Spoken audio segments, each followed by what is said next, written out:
Happy New Year's, everyone. Good to have you here. And we have about 20 people on Zoom and maybe about 25 or so in the room. And I always feel it's a bit of a miracle that people want to gather on a Friday evening and practice keeping loving kindness in mind. Because that's really what we're doing is instead of doing a breath meditation or a body meditation, we're keeping a particular attitude in mind. And we have all the creative, ways that are available to keep kindness, to keep goodness, to keep that generous quality of the heart in mind. And we don't often think of it this way, but I bet if we paid attention, we'd realize how oppressive it is to be living with ill will. All the subtle and not so subtle ways we move through life with irritation, anxiety, hate, rage. And of course, some of it's directed toward ourselves. We don't like ourselves or irritated by the weather or irritated by someone we work with or irritated by what's going on in our world. And it doesn't mean that there aren't things going on that are unpleasant or a cause for real suffering. So I don't think anybody would be arguing that. But what we have, this is hard, but what we have to uh, come to understand simply by watching our own heart and mind is that ill will doesn't help anybody. Doesn't help people who are suffering, doesn't help ourselves. It may be on a level understandable that my heart falls into ill will, all the different flavors of aversion and fear and hate. So I'm not going to hate myself for being aversive, but I want to be really honest with myself. Like, who is this helping? It isn't helping anybody. What's another way for me to be relating right now? So that's really what we're practicing. And some of you know the word metta.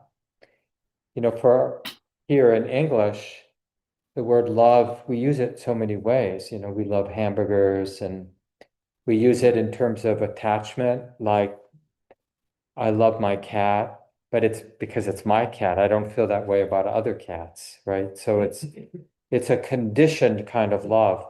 So that's why it's sometimes better just to have a different word when we're talking about unconditioned love or spiritual love. So you can use the word metta. This is the Pali word. That's the language spoken around the time of the Buddha in India. And these teachings are recorded in the Pali language. Yeah, and metta, you can translate it as kindness or love, but more specifically, like in terms of a felt sense, it's that generous quality, like a heart that's not saying no. I mean, we might, in a situation like a parent might need to say to their 12-year-old no, but the heart doesn't have to say no. It's like, I love you. And because I love you, I'm saying, no, you can't do that. So that yes, that's the thing. That's like spiritual love, metta. It has a way of understanding that, yes, it's like this. Yes, I'm not going to close my heart because right now it's already this way, or this person is already this way, or I'm already this way. So that no, that's the closing of the heart. Like, what does that do? Mm. So when we're in a world like we are now, it seems where, there's a lot of suffering and there's a lot of ignorance being acted out, causing a lot of the suffering. And the world is in many ways asking us to say no on that sort of outer level, like this is not okay, this is not right, we need to do something. But do we need hate and fear? Is that contributing in any way? Because it doesn't take much reflection about life on this planet that although it may be bad, this is how it is, right? There is a lot of ignorance. People are acting out greed and hate. People are using whatever power they have to cause harm. And so it's just such an essential exploration for us. What is the skillful way, the appropriate way, the way that leads to the deepest healing and freedom, that way to be relating when it's like this? And it's not, it's not to say that things are always challenging, but the same lesson is about when things are going well, like how to relate with greed or with, like the equivalent of that loving kindness, that metta, spiritual love, when things are going really well is mudita, appreciation. Oh yeah, may this goodness continue. It probably won't, but may it continue like that. I'm not afraid of your happiness. I'm not afraid of my happiness. I don't need to feel guilty when good things happen to me or feel envious when good things happen to you. Because we know that things won't continue anyway. They keep changing. They're not set. So now it's like this. And that's that yes again, which is really the essential quality of spiritual love. It's a kind of yes, that generous, yeah, it's like this, and I'm going to be close. And that's true if we're meeting suffering, and it's true if we're meeting something really beautiful, like something good is happening in my life or in other people's lives. So that's probably enough to get us started. I'll guide us for about 35 minutes or so. Then Jessica's going to read. We have a well-wishing book that we keep over by Kuan Yin statue in the corner. Kuan Yin, if you don't know, is sort of an archetypal image from Chinese Buddhism. It has roots in northern India, Avalokiteshvara, sort of an earlier manifestation of this archetype of compassion, sometimes depicted like with lots of hands and arms so that they can respond to suffering, do a lot to take care of people. But then in Chinese Buddhism, it's depicted as a female, somebody who hears the cries of the world. But anyway, we keep a little book over there. So anytime you're here at the center and you want the community to keep somebody, let's say a relative in mind because something difficult is going on in their life, or it could be something really beautiful is going on in somebody's life, you can just make a note in the book, and community members, when they come in, they take a look at it. And then once a month, at this first Friday of the month, when we have this loving kindness group, we read all the entries for the past month. So Jessica will do that after our guided sit. And that will leave us about 30 minutes just for conversation. I'll share a little bit more, but hopefully other people, both online and here in the room, will have some learnings to share with the group or questions about the practice. But in any case, let's find a way to sit where we're going to be relatively comfortable for about 35 minutes.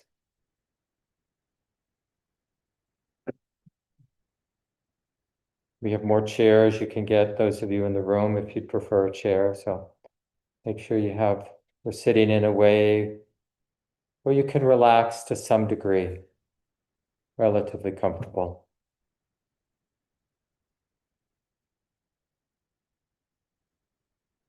And it's somewhat traditional to begin with oneself, but that's not always the easiest for everyone. So feel free. I'm going to talk about the practice as if we're having kindness, these loving wishes toward ourselves. But you can just substitute in somebody else if you want, even a pet.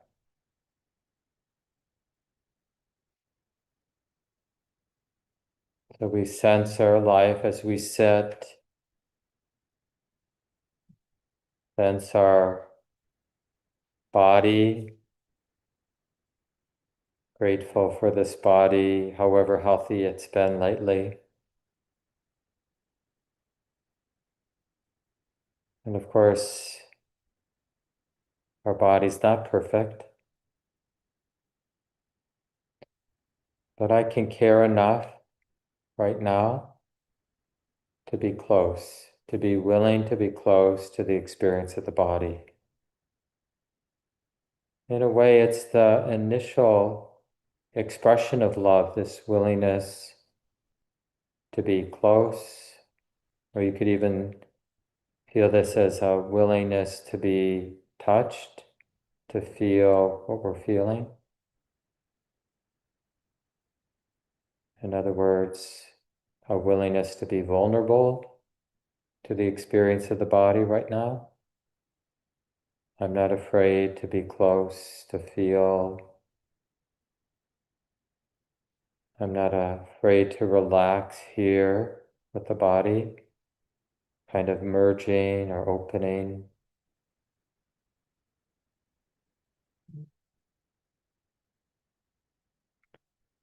And we can even sense a willingness, like I care enough about my life that I'm willing naturally to wish well for this life, for this body, this mind, this sensitive heart. And you can repeat some of these wishes that I'll say out loud. You can just repeat them silently. And of course, feel free to change the words so that the way you're repeating it makes sense, feels right for you.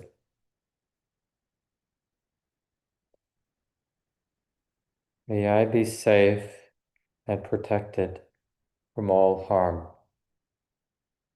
So just repeat it silently.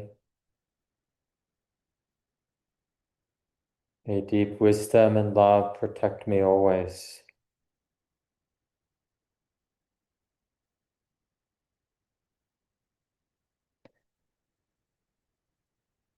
May this sensitive heart right here in the middle, may it be happy and peaceful.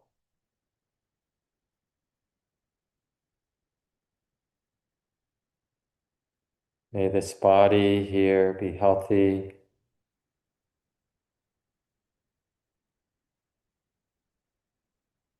And may I take care of this life through all the twists and turns with ease. May I take care of this life with ease.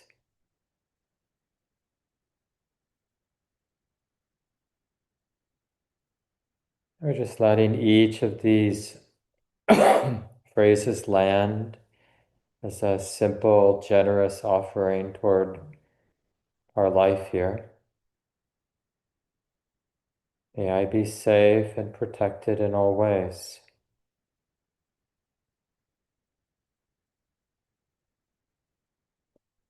And may deep wisdom and love protect me always.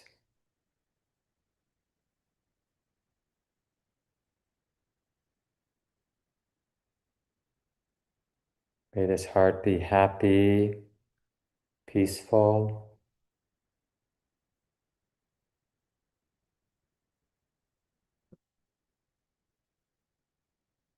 May I be healthy.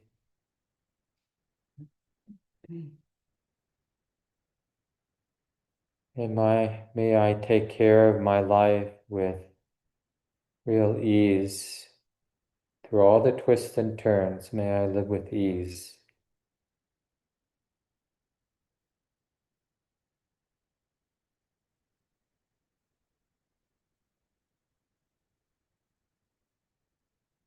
We just settle in, see if you can connect with the words. I'll say them one more time and then you can just continue on your own.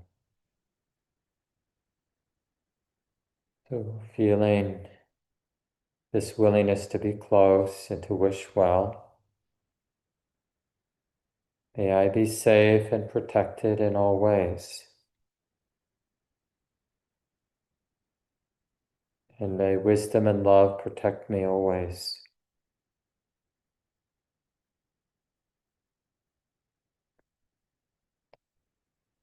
May my heart be happy and peaceful.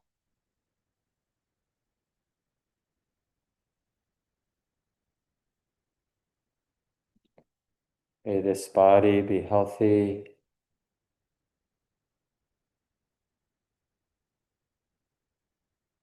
And may I take care of my life with real ease through all the change, all the changing circumstances.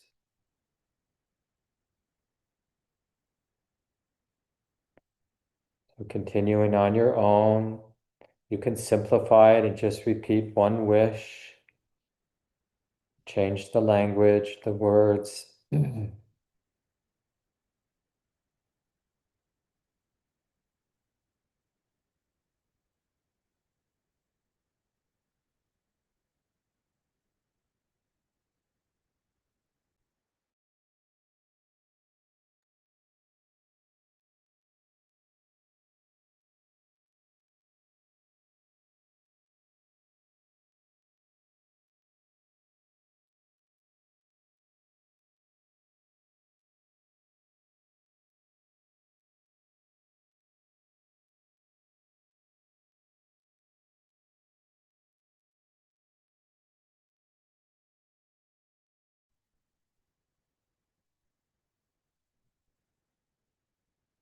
And see with each wish, see if you can sense the generosity of that good wish you're sending out to yourself or whomever you're sending it to.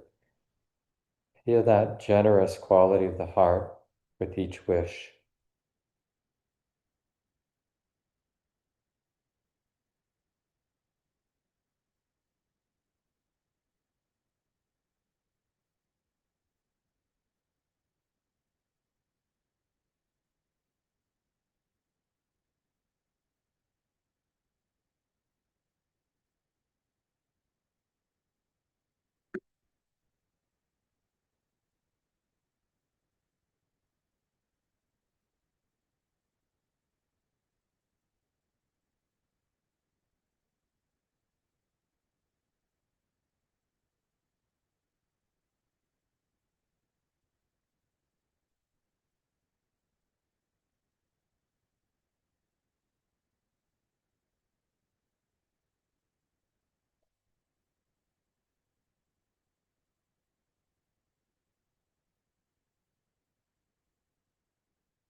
Yeah.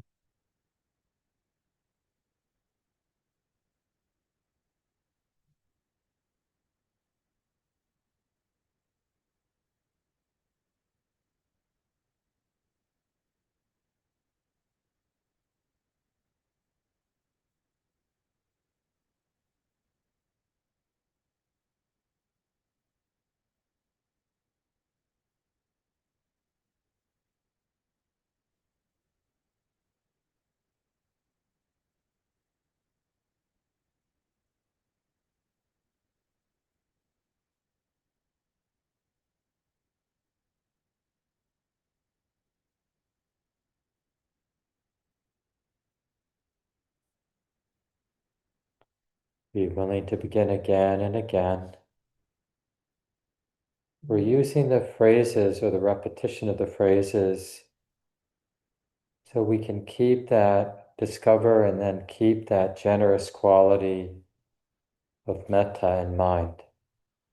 That attitude, that generous attitude of goodness, wishing well. And you could just continue with yourself. no need to move on, but it is okay to bring another easy being to mind. Might be somebody who's really been there for you in your life, like an important mentor or benefactor, or a pet even. Generally, it's best if it's not a really complicated relationship initially, so somebody easy to love. And just that sense of that goodness spilling over and starting to include that person or that being. And just change the pronoun. So instead of may I, you might say, may you be safe in all ways. May wisdom and love protect you always. May your heart be happy and peaceful,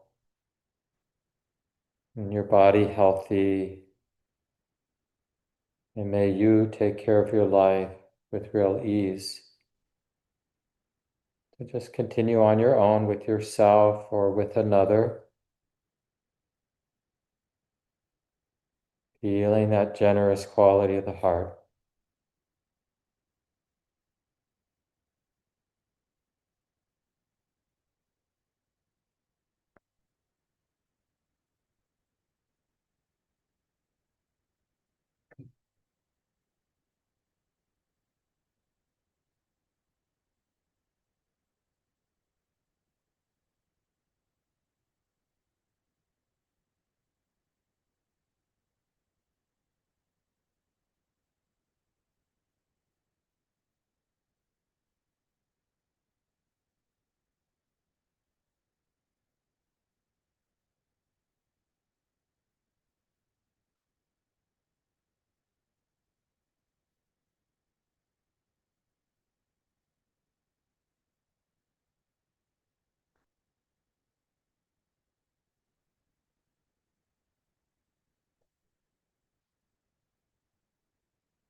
Let there be a little pause after each phrase where you're really sensing, it may be subtle, but you're just sensing the heart is generous. It really does wish well.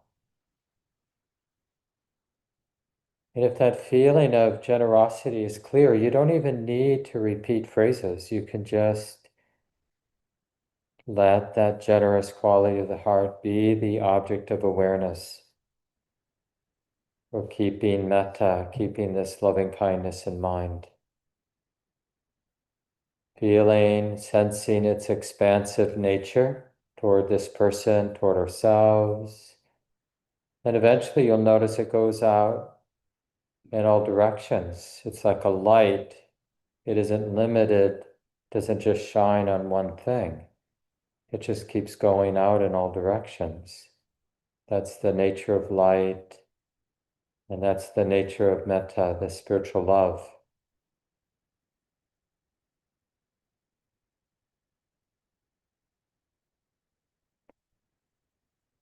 And so when it feels strong, you can just see if you can bring other beings that you know to mind. Some might be close friends or family members, but more complicated relationships perhaps. So even though it's not a perfect relationship you have with this person, you do authentically wish well for their happiness and their safety and their well-being. Even neutral people, like some of the people in the room you don't even know. You don't even remember what they look like, the person to the left or the person behind you. But you know they're a person who wishes to be happy. So then both send some of the phrases or those good wishes towards them, or the people on Zoom, or whoever comes to mind, the next door neighbor. And you don't have to rush to different people. You can just stay with yourself or stay with the easy person. But if it feels natural, then let it expand and include others.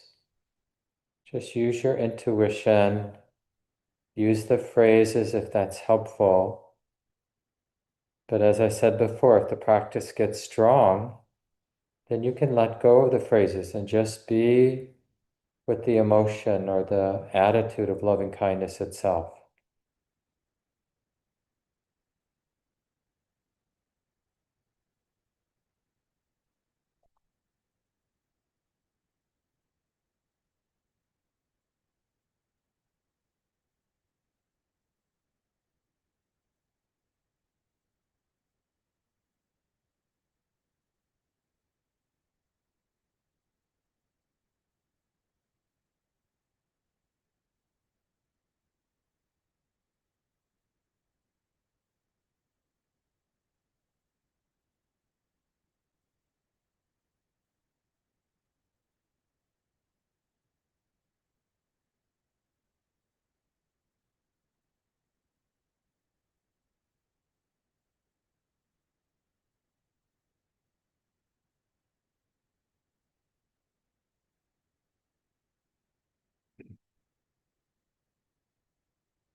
We learn so much in our willingness to begin again and again. So let's say we've been lost in thought, lost the thread of the practice, but eventually the mind recognizes that experience of being lost. We feel the body sitting here. We remember this training we've decided to take on, keeping this beautiful attitude of loving kindness in mind, knowing that it takes some effort, this creative effort, to bring ourself to mind or bring somebody to mind. And just to realize I'm willing to be close now, and I'm willing to wish well. This heart has the capacity to wish well, even if there's doubt or if it seems silly. No, it's not silly to wish well. May I be safe from harm in all ways. And may my heart be happy and peaceful. May this body be healthy. And may I take care of my life with ease, no matter the conditions.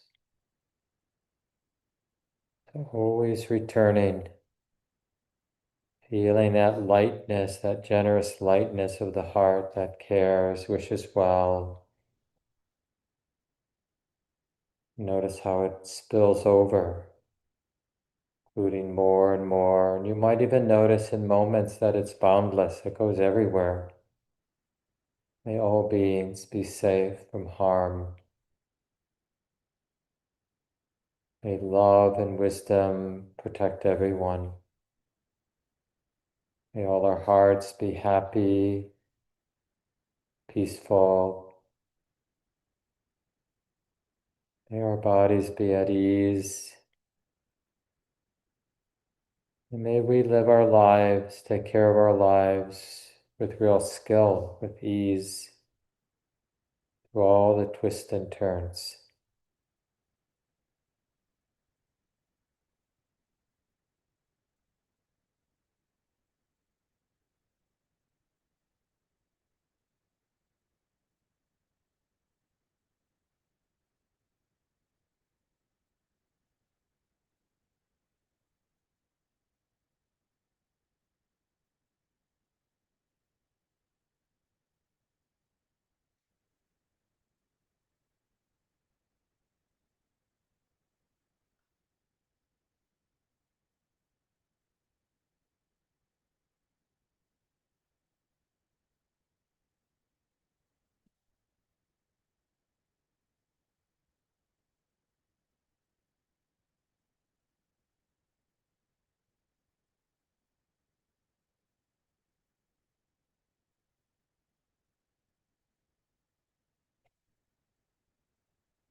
And remember, there's some room for creativity, so you can adjust the phrases so they resonate. You can simplify it, maybe just have one phrase. May we all be safe and at ease.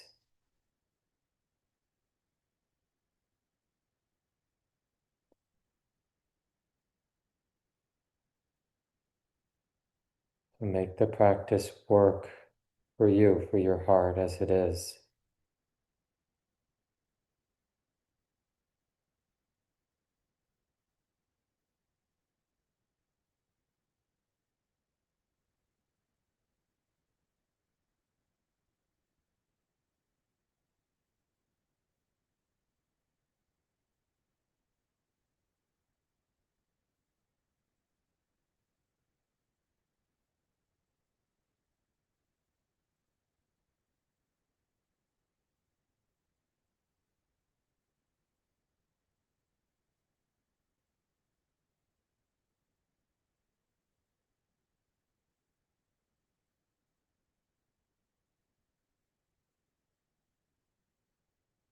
The way the Buddha taught this practice some 2,500 years ago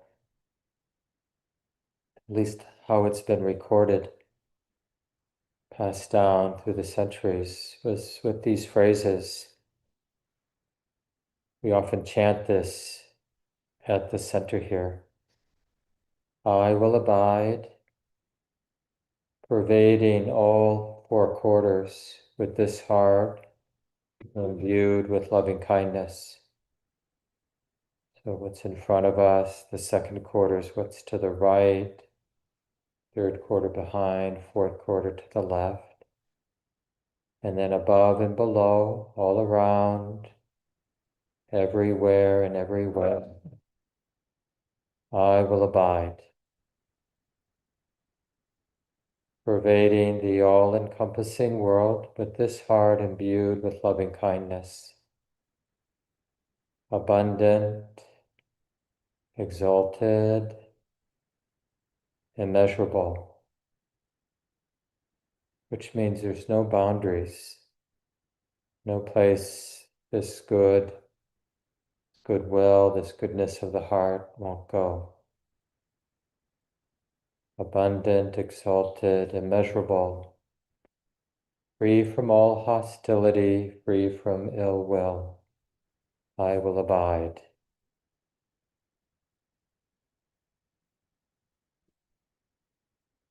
For just another minute or two, maybe practicing now without using phrases, without repeating any words,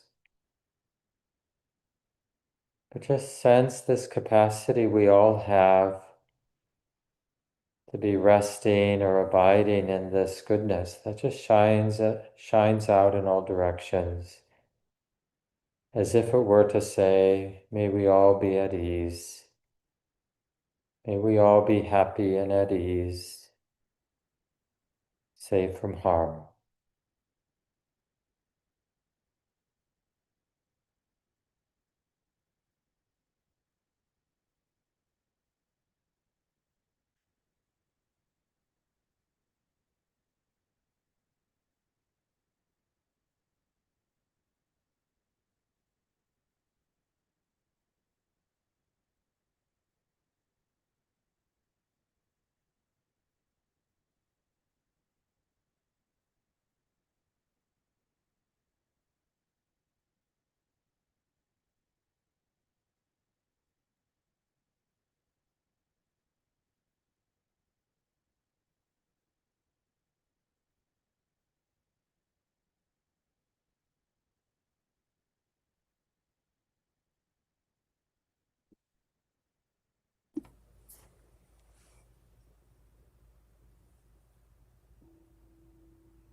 And take a little time, stretch your body out as you need to.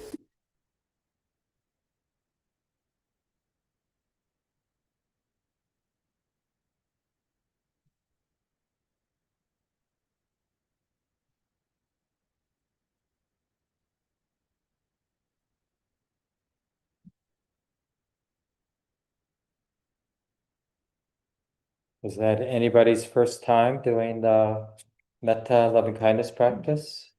Anybody new? Oh, good. It's really come up whenever you're ready, Jessica. Like I said, just sort of repeating myself from what I said at the beginning, but I can't say it enough. It's a game changer to realize that our attitude is always in play. Like we don't have to be stuck with the attitude that's showing up. We can participate in what attitude we're living our life with. Would you rather use this one? That might be a little easier right here. Yeah.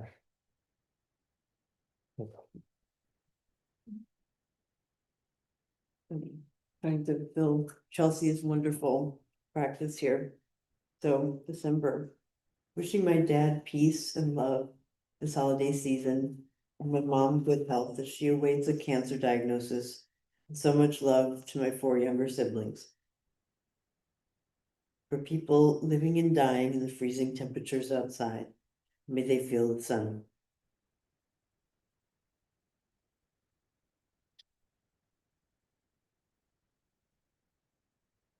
Metta for my middle school students whose behavior has challenged me. On the best, most aware day, I realize they are mired in feelings and hormones they do not understand and have experienced fewer boundaries than they need. Deep metta for Jen, Isa, and family as they learn how to best support and lean on each other through Isa's health challenges. Deep healing wishes to Jane during the passing of her husband. For those living in terror right now as ice alarms our city. For my mom and dad, whom I lost during the COVID lockdown. May my family find peace with that loss and the helplessness of not being there for them. Metta for my parents who are scared to be themselves. Metta for those affected by ice. Be safe, loved, and protected. May all beings be healthy and safe. To Lee, as she deals with mysterious debilitating illness, wishing metta, less pain, and deep healing. Sending metta to all those protecting and supporting our immigrant neighbors here in our community. May you find equanimity and restoration as you provide needed care. Metta for all those targeted by ICE and all those who protect them. Metta also for those who oppress them. May they truly see what they do.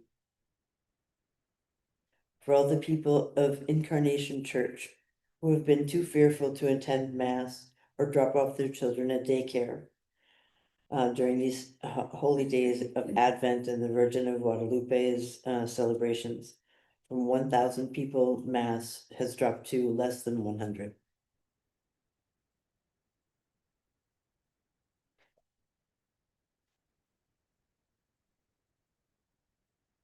Metta for all of us with hatred in our hearts, for those who have hurt us. I send metta to those who have hurt me, so they may leave metta, so they may have a metta when we are unable to send the metta. I offer metta to my mother as she faces her death.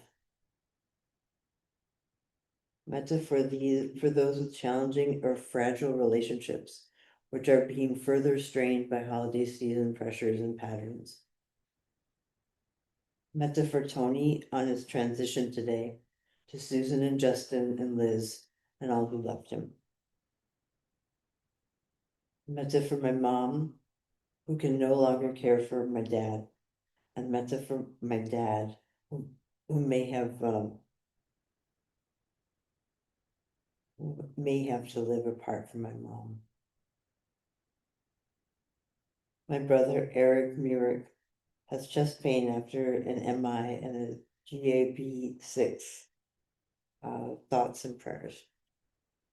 For Kamala and others who are deeply mourning the passing of Steve Armstrong, may their hearts and minds know wisdom and compassion. Metta and healing, free from pain, for Marshall, and excellent support for Marshall and Maureen. Metta for my beloved partner of many years as we evolve from being married couple to admiring friends and committed co-parents, capable of greater compassion for each other and ourselves. Metta for my mom and brother who are caught in a cycle of addiction and codependency, and for all who are in recovery.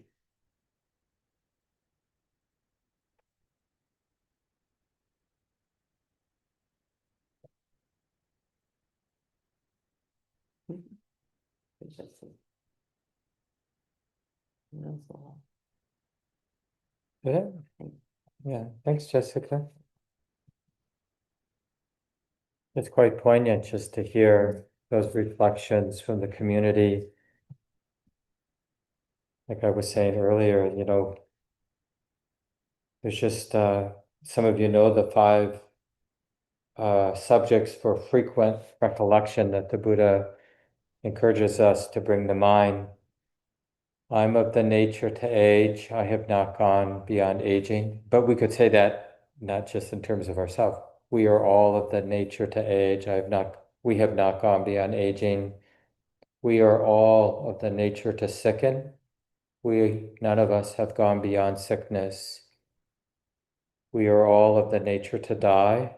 None of us has gone beyond death. All that is beloved to me, to you, all of it, will become otherwise, will become separated from us. And then the fifth one is, we are the owners of our karma, which means this teaching on karma, it's often misunderstood here, because it's become sort of a commonplace word in the West. But it means, like when we say we are owners of our karma, it means this mind, my conditioned mind, the way I perceive and frame experience, that mind arises out of everything this mind has done, right? So this mind that I'm living through, whatever that is, it's kind of a mystery, but whatever the mind is, it's the continuation of all that mind has done, all the ways that mind has related. So every time I'm relating in a particular way, that leaves an impression on the mind stream. So the next moment, like if you related with a lot of judgment earlier today, that experience left an impression. So the mind you're here with this evening is that mind. It's the continuation of that mind. In Buddhism, we don't even say you're the same person you were this afternoon or even a moment ago. But it's it's like a river, it's not, it keeps changing, but it's a conditional or a lawful unfolding. So when we say this last reflection, I am the owner of my karma, heir to my karma, born of my karma, arise dependent on my karma. Whatever I do with intention, of that I will be the heir. I will, whatever this life is, will be carrying that or related to that, affected by that. So that last reflection on karma is really important so not only are we opening in this tender way to all the uncertainty, all the insecurity, all the joys and all the sorrows that just keep swirling and moving in our lives and around us, right? But this last reflection that the Buddha recommends we keep in mind around karma is how I relate to all that's unfolding in my life. It matters. The past is already done, and we say in a Buddhist sense, if you want to know the past, sense what's showing up right now, because the way it is right now, that's both true in terms of my mind and how my mind is seeing things, but just more generally, the whole world, the way it is right now, this is the expression of all the past causes. The past is gone, but it's left us this conditioned mind, this body, this world. This is the fruit of all things past. Does that make sense? Yeah. Past doesn't exist anywhere back there. Only as this, is the reverberation of the past. And the future doesn't exist either, but we shape the future by how we relate to it right now. And it's not supposed to scare us, but it is supposed to wake us up, that truth. Like, oh, maybe I should really start owning or taking responsibility moment by moment by moment with how I'm relating, because I'm shaping the future, not just my personal future, but all, this interdependence. We're all together shaping the future by how we relate with hate, fear, ill will, aversion, greed, or disconnection, denial, or, with kindness, with care, with attentiveness, like a willingness to be close, connected. So, because how can we be skillful if we're disconnected? We have to be close to our experience.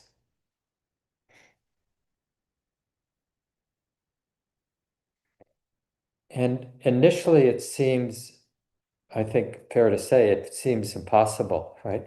Because so much of life hurts, It's totally understandable why we want to distance ourselves by watching a bunch of TV or scrolling on the internet or using drugs and alcohol, or, we have so many ways of disconnecting, video games, things like that. Just even different obsessive things we do, whatever it is, you're being really into something, but it can be often like, this is how I avoid feeling what I'm feeling in my life, is I get really interested in something, absorbed in it, so I don't actually have to be close to what's moving, what I'm feeling, what I'm experiencing. So it's important because a lot in the West, maybe it's just generally true around the world, but we can, at least in some circles, equate love or kindness with a kind of weakness. Well, those people, are going to get stepped on, taken advantage of, or something like that. But I don't think that's really accurate. I mean, real spiritual love is a powerhouse. It's powerful. It has this quality of fearlessness. When you sense that, like, see it in another person when they're really in their love, confident in that their heart, their mind's capacity to be kind, to be loving, to be caring. It's like there's nothing they can't do. We call these people like saints, because, like, how could you show up for that person, or how could you do that?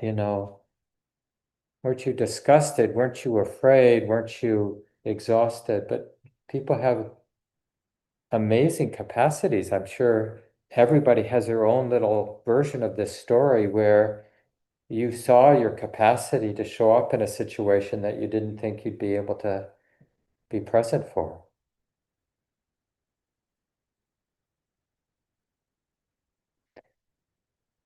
And one of the things the Buddha really emphasized in terms of getting to know this quality, and remember, we talk about it as this basic friendliness, this basic goodness, but it just is nimble. So when it meets suffering, it becomes compassion, or when it meets a beautiful experience, it becomes appreciation, appreciative joy.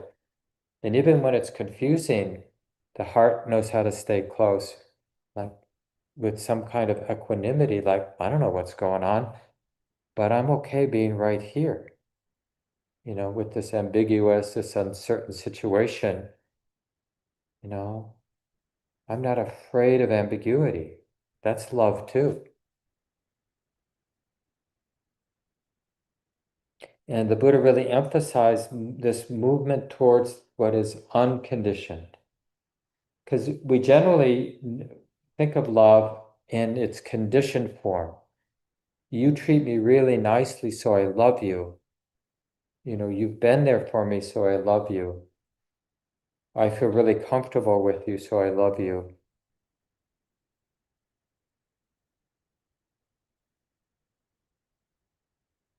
It's nice, when we have these noxious things in our life, you know, could be people with different political views, or the noxious people in your life, or a rattlesnake, or mosquitoes in the summer, or whatever it is.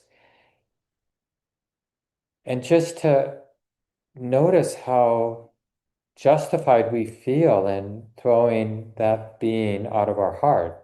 Like, you don't matter. I mean, when's the last time when you swatted a mosquito, we thought that is a living being just doing their best, right? I mean, we still might want to get away. We're not necessarily going to let the mosquito feed on us, but we don't need the hate. So that unconditioned, it's like it's like as we live our life and spiritually mature, it's like this great tenderness develops, more and more tenderness. And it might seem like, oh, I don't know if I can be this sensitive in this world. It just hurts so much. But actually, that may be the right direction. Like that brokenness, that tenderness. Because otherwise, we're expending a lot of psychic energy denying how sensitive and tender the heart is. You know, like, I don't know if we have an option. Like the option from being sensitive and tender is being sensitive and tender, but pretending you're not. And that can get, I think, crazy, like, because we're not really connected. We're naturally tender and sensitive. So we have to, and the way it is in life, you probably have noticed this. It's not like I can disconnect from some part of life. If something's scaring me because we do this, when things are overwhelming, we do disconnect. I'm just going to go to bed, or I'm just going to watch a bunch of TV, or I'm going to drink too much, but we end up disconnecting from everything. You can't I'm going to be oblivious to this, but totally connected over here. No. If we shut down, it's just like we're shutting down to our life. Or if we're opening to the present moment, we're opening to the totality of the present moment. Like mindfulness or being open is an inclusive thing. That's why it's not the same like really focusing on something, like some meditative practices, you're really focusing on something, a mantra, a prayer, a visualization, and that it has some value. I'm not putting it down at all. But the basic practice is an inclusive opening. So this wisdom awareness practice we do a lot here at the center. The reason we also do loving kindness practice is it's really informs how this possibility of being really radically present, both in a sensitive, subtle way, but also in this really wide, broad way. So that, and especially the loving kindness helps with that part of mindfulness, that all-inclusive breadth of awareness, that sense of, oh, this belongs.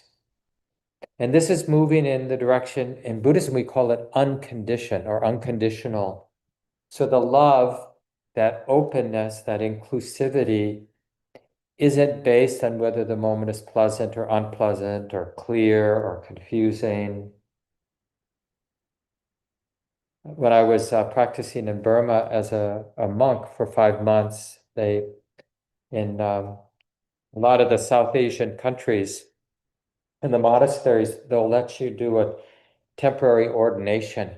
So a lot of Westerners over the last couple decades, several decades now, have been going to practice as a monk. So it's really a wonderful thing to be able to do and to sort of enter that community for a relatively short amount of time. And let's see, what was I going to say about that? I lost the thread there. I'm sure it was interesting. Yeah, but anyway, this what I was saying about unconditioned is because the whole, training we're undertaking, it's not so much like I'm here with a lot of aversion and I'm trying to become this person that has a lot of loving kindness, but it's more, I'm here, someone with a lot of fear and aversion and anxiety and negativity, and I'm learning how natural it can be when that's seen as being unhelpful to just shedding it, shedding it, shedding it. So it's not like we're trying to get to this place where we've got a lot of love, as much as we're learning to drop or abandon the ill will. And what's left is love. Love is the absence of ill will. So even though, we like this practice has a lot of formality, we're doing these phrases and we're doing the phrases for different categories of people. But remember, that's just a technique, a skillful means. What we're really doing is anything that works to be radically present without ill will, without the mind sort of covered with ill will. And doesn't mean ill will won't arise, but when we notice, anxiety or negativity or judgment or even boredom is a kind of ill will, subtle kind of ill will, right? Oh, nothing's happening. We can care about that. So the abandoning of ill will, what we're not trying to get rid of it like, oh, I got the sticky ill will, yuck. It's like it's a really beautiful, nimble move. It's like, oh yeah, it's ill will.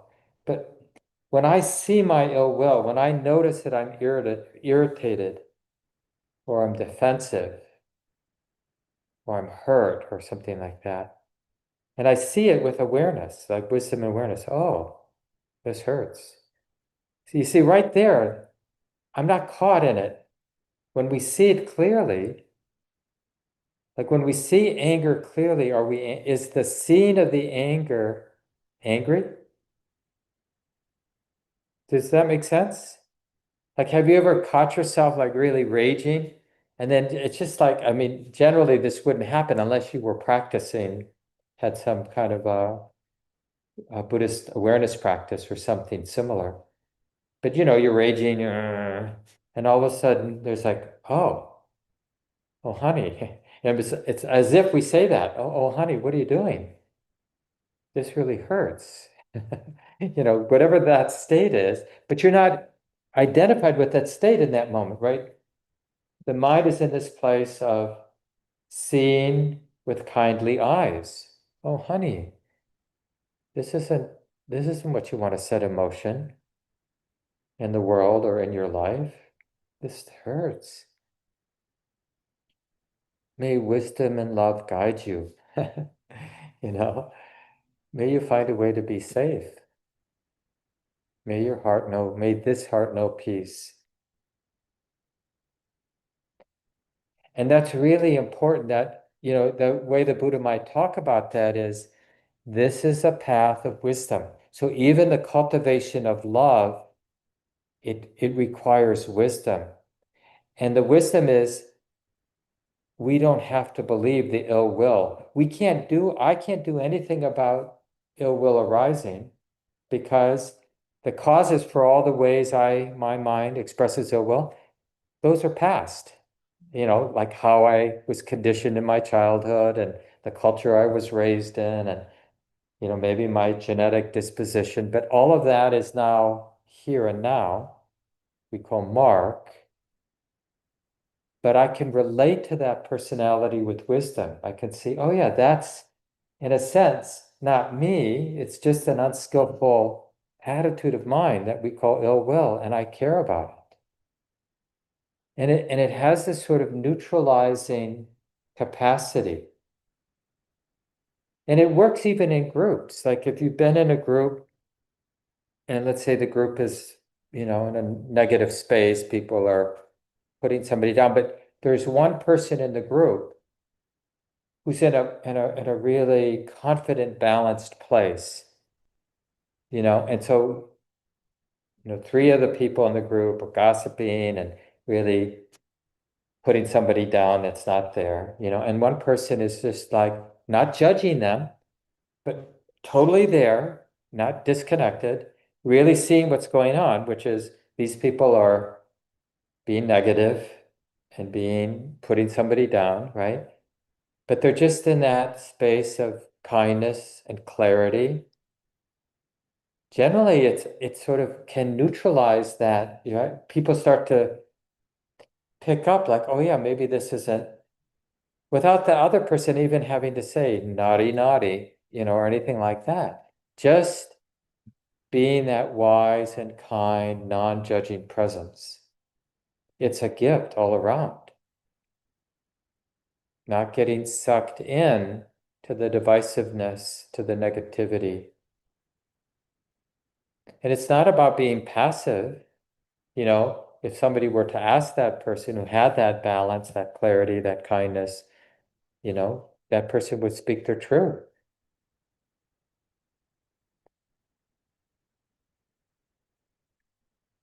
So I'll save the last 15 minutes for discussion, but just saying one more time, this having confidence in our capacity, in our mind, it's not even personal, it's really like a birthright or inherent capacity we all have to shed, in moments at least, ill will and be left with this unconditioned spiritual love. This love for love's sake, you could say. Like it's not you trying to impress people. It's just that it's like in Buddhism, we say realization. It's a discovery that, oh, look at that. There's no fear in this mind right now. There's no ill will in this mind. But we have to learn to notice those moments. It's not like there haven't been moments like that in your life, but we don't tend to notice those moments. Like you could check right now. Is there any ill will? Like, because it's not easy to notice what's not there. One teacher, some of you might recognize the name, Thich Nhat Hanh, a very beloved teacher who died maybe about 5 or 7 years ago, I forget now. Vietnamese Buddhist monk, quite well known, wrote lots of books in English. But he had this sort of clever little statement like, have you ever noticed the non-toothaches? Because probably, hopefully, none of us have a toothache right now, but we don't notice that. But if we had a toothache, we definitely would notice that.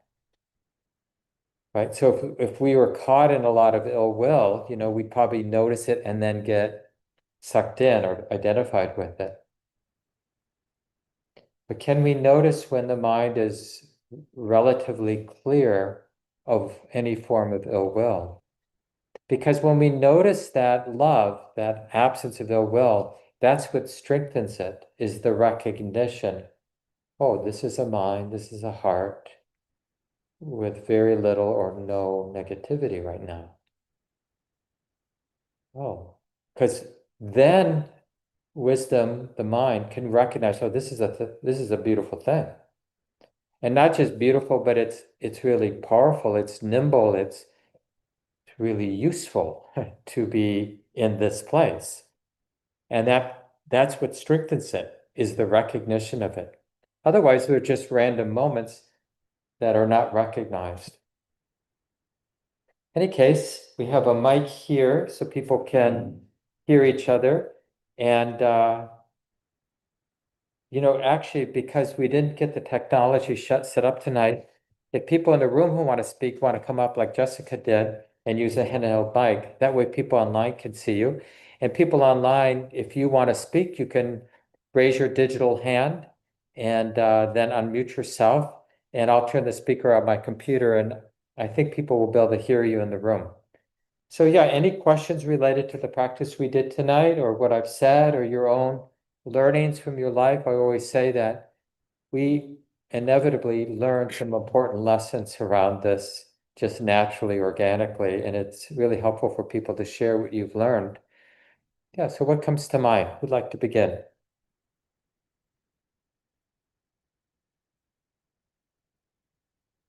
And remember, folks online, just go ahead and unmute yourself and you can raise your digital hand so I see that you want to speak. Anybody in the room want to go?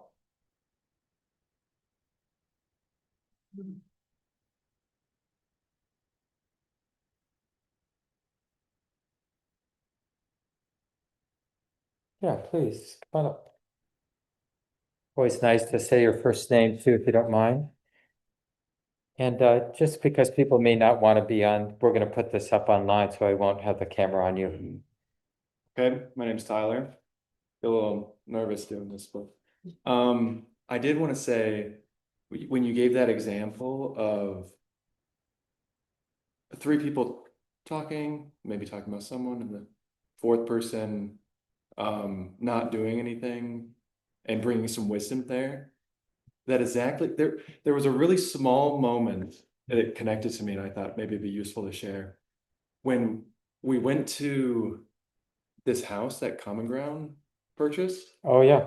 and I remember going there, and I remember just very subtly, like maybe being like a little, I don't know what even the right word is. It was a little unwise, like being like, wow, this is really nice.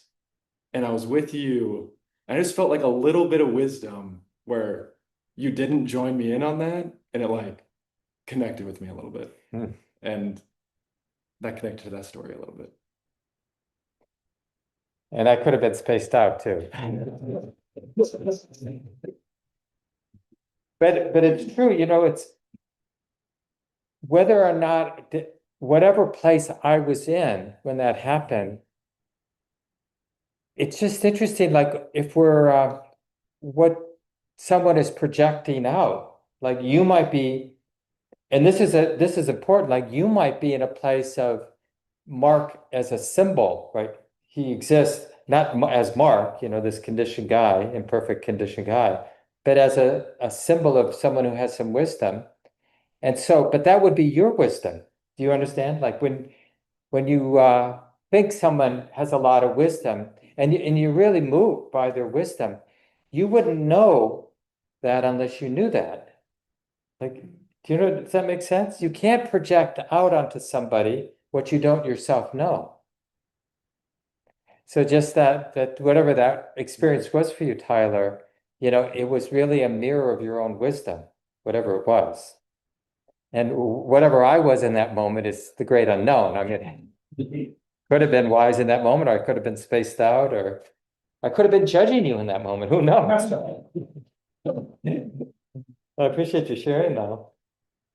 Who'd like to go next? Other examples of your learning, about experiences of what we might call unconditioned love, like a love for its own sake. And another characteristic of unconditioned love is it's not bound, like you might feel it when you're with your cat, but it's not bound to that particular relationship. So then when you walk over there and you have your, obnoxious 16-year-old child, it just would naturally go there too. I mean, not that they're just obnoxious, but they don't want to see you or something like that, right? But but if it's dependent, then it's sort of just there with the cat. And then a different thing over here. You know how that is sometimes, like you have a really sweet, simple but sweet interaction with the cashier checking out.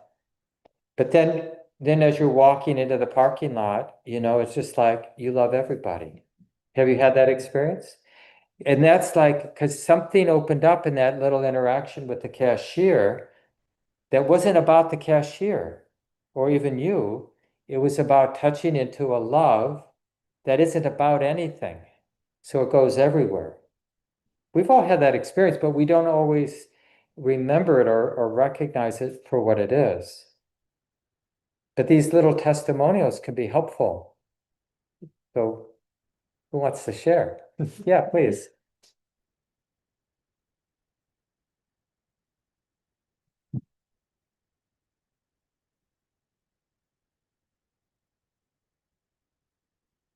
Hi, my name is Trent. Um, since we're talking about the unconditional love, something that I find profound is growing up and like just like within life, I always find myself I love giving and I think generosity is very important. And I sometimes I would get frustrated or upset or sad when I'm sharing my love to like everyone, and then I wouldn't feel the love in return. And so like I would always find an imbalance within the giving and receiving. And so yeah, growing up and like it was really when I was like turned 18, I was like really noticing this and I was like pretty upset and around my family and stuff. And yeah, I realized that we can't have like expectations and even like it would be nice to like receive like something similar to what you've given, but we can't expect it.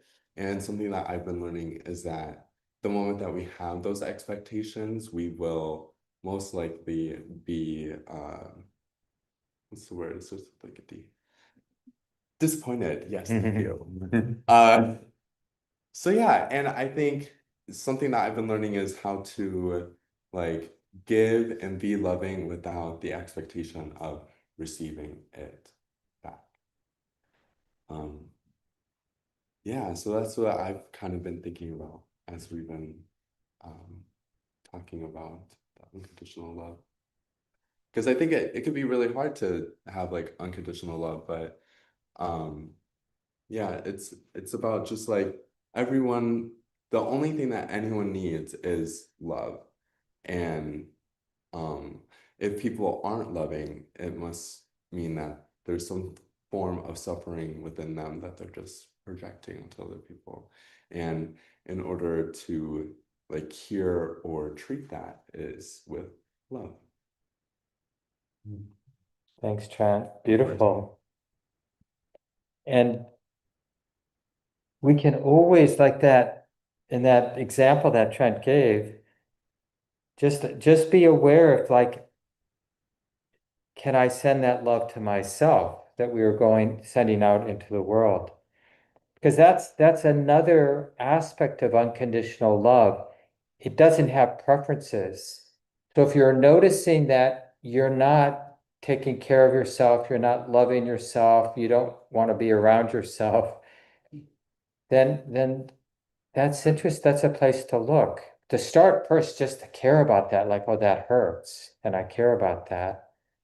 That's not a solution to the pattern, but we're not feeding the pattern at least because we realize it's a pattern and it hurts and I care about it. And that doesn't mean that was going on with you, Trent. Doesn't sound that way, but that's a common thing, that imbalance. People, we even have a phrase in English, right? Compassion fatigue, where people are giving, giving, giving, and but somehow they forget to give to themselves and to really respond, like, because whatever that love is, this life is always going to be close. So why aren't we responding to this life? It's right here. So if there's a hurt here or a need here, and there's love here, why wouldn't love respond to it? It would. Real love would respond because real unconditioned love, it doesn't have preferences. And of course, it's going to be most concerned with what's right in front of it, right here, which is always going to be this life. Yeah, we have time for maybe one or two more comments, questions, if there are any. What else comes to mind? How about folks online? We haven't heard from you. Yeah, thanks. Kathy, is it Kath, maybe? Hi, yeah, this is Kath. I'm just real struck by the notion of abandoning ill will. I've been I've been trying to let go of some resentments, long-standing couple of people. And in 12-step recovery, we talk about becoming willing to be willing to be willing to do things that we don't think we can do. So I have noticed as I've just been in that posture towards it, that it's changed, that it's changing, that I'm loosening my grip on it, perhaps. Um, and and so I really appreciate what you said tonight about that we have the natural capacity to do these things, and that my own storylines and habits and all that have have brought me to this place where I felt like I could hardly let go of it. But to already be experiencing that just from changing that notion about it, it's really powerful. Yeah, thanks for sharing, Kath. It's really painful sometimes because what ask yourself, because we've all had this experience, what has helped us let go of ill will? And with the Buddha, the way the Buddha articulated it, and this lines up with my experience, is when we have enough safety, which we often don't have enough of, but when we do, and there's some negative pattern arising in my mind, but I feel relatively safe, confident enough to look at it and feel it, right? So then I'm going to be seeing the ill will and feeling the ill will, and it's going to really be painful. When we see ourselves really angry at somebody or really hating ourselves, it's a very painful experience. But that's what causes the ill will to let go. Because when we feel safe enough to see it clearly, then wisdom discerns this isn't for my well-being or anybody's well-being. And that's the cause for letting go. You and I don't let go of ill will. It's a natural thing that ill will is let go of. But the cause for that letting go is seeing how unproductive, unhelpful, and painful it is. Then we let go. Sometimes I wonder if how helpful it would be if we could have somehow some kind of internal video, like a video of what moved through our body and mind, like the feelings we feel in our body and the content that moves through our mind. And we could just observe from the safety of our bedroom later in the day all those moments that we were too caught in to really observe in real time. But then later we watch, and we would see so clearly, just like we do when we watch a movie and somebody is in a really negative state, right? It's like sometimes it's painful to watch these sort of tragedies unfold on the screen in a movie because we know like what a hole they're digging for themselves. And we just wish they could let go, or something like that, or avoid it. So that's exactly how wisdom works. Wisdom and compassion is when we see it clearly, when wisdom sees it clearly, letting go happens. So it's a fearless act of love, like when we say to ourselves, let me just feel this, let me just see this. I just want to be close to this. Because that is often what happens right before big change, positive change. As we see, oh, I don't want to do this again. This isn't helping anybody. And there's that deep wish, may this heart be free. And that's the beginning of the loosening. And Kath mentioned like the 12-step process, which is they've really built this into the 12 steps, this like acknowledging our faults is a way to get close, because then we're reflecting a little bit like watching that video at the end of the day. We're bringing up memories. Oh, that's right. I did that. I said that to that person. We make amends. And I mean, it's all built in. I haven't worked the 12 steps in my life, but I know a little bit about them. And there's so much deep wisdom there. Oh, I really appreciate all the comments and people's willingness to share with the group. Good night, Jessica. Take care, everybody. Thanks for coming. There's a half-day retreat tomorrow. If anybody wants to join in, 1 to 5, still room to come and practice. And the link is on the website if you want to do it on Zoom. And lots of other programs beginning at the center this month. So join in to whatever makes sense. I think everybody knows, but everything at the center for over 30 years now has been offered freely. It's here, of course, because people have been generous. So many volunteers and so much giving. And it's not like there's a big donor, right? It's just a bunch of folks that made this building happen. And now Common Ground has a beautiful little retreat center 83 miles east of here in Wisconsin that we do retreats at all the time. all of it happens because people get in the circle, we call it dana, the giving and receiving, and there's no right or wrong way to do it. It's up to everybody to just find a way to be part of the community in a way that makes you feel happy, and to receive as a free gift that other people have made possible. So really, it's a free gift, no strings attached. And if you give back in any way, volunteering, giving money, whatever it is, your good wishes, that's a free gift, and it should make you happy. And just let us know if you have any questions. Have a good weekend, everyone. Stay warm. Thank Good night you. to everybody on Zoom. Mark, Yeah. thank you. Thank you. Thank you, Mark.